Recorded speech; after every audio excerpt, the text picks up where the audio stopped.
एक राजा हमेशा उदास रहता था, उसका मन भटकता रहता था। लाख कोशिश करने के बावजूद उसके मन को शांति नहीं मिलती थी। राजा की इस उदासी के कारण उसका मन राजकाज के कार्यों में नहीं लगता था, जिससे राजकाज के कार्य प्रभावित हो रहे थे। राजा के दरबारी व मंत्री भी राजा की इस समस्या का समाधान नहीं कर पा रहे थे। एक बार उसके नगर में एक भिक्षु आया। भिक्षु के ज्ञानपूर्वक उपदेश से राजा बहुत प्रभावित हुआ। उसने भिक्षु से पूछा, मैं राजा हूँ, मेरे पास सब कुछ है, किंतु फिर भी मेरे मन में शांति नहीं है, मुझे क्या करना चाहिए?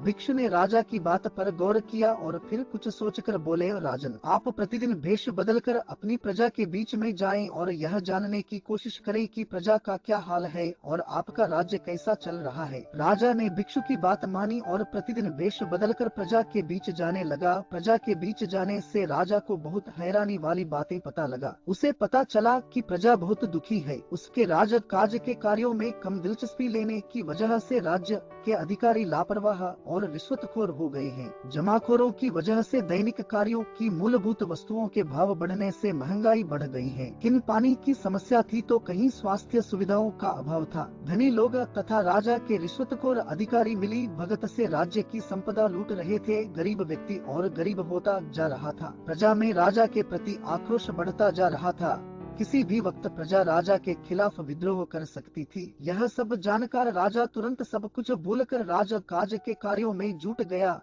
रिश्वतखोर अधिकारियों को गिरफ्तार कर जेल में डाल दिया। जमाखोरों के गोदामों पर छापे मारकर सारा माल जब्त किया गया। राजा ने खुला दरबार लगाकर प्रत्यक्ष रूप से प्रजा की समस्याएं सुननी शुरू कर दी और जितनी जल्दी हो सकता था उन समस्याओं का समाधान करने लगा। प्रजा के मन में राजा के प्रति सम्मान बढ़ने लगा। कुछ दिनों बाद भिक्षु राजा से मिला और पूछा, राजन, आपको कुछ शांति प्राप्त हुई? राजा बोले, मुझे पूर्ण रूप से शांति तो नहीं मिली, किंतु जब से मैंने अपनी प्रजा के दुखों के बारे में जाना है, मैं उनके दुख निवारण में लगा हूँ, इससे मेरे मन को थोड़ी थोड़ी शांति मिल रही है। तब भिक्षु ने समझाया, राजन, आपने शांति के मार्ग को खोज लिया है, बीएस उस पर आगे बढ़ते जाएं। एक राजा तभी प्रसन्न रह सकता है जब उसकी प्रजा सुखी हो। कथा का सारा यह है कि देश के शासकों को आम जनता के दुख तकलीफों के बारे में गहराई से जानना चाहिए और उनका निवारण करना चाहिए। अगर आम जनता सुखी होगी तो देश के शासक भी सच्चा सुख अनुभव कर सकेंगे और देश तरक्की की राह पर चलेगा।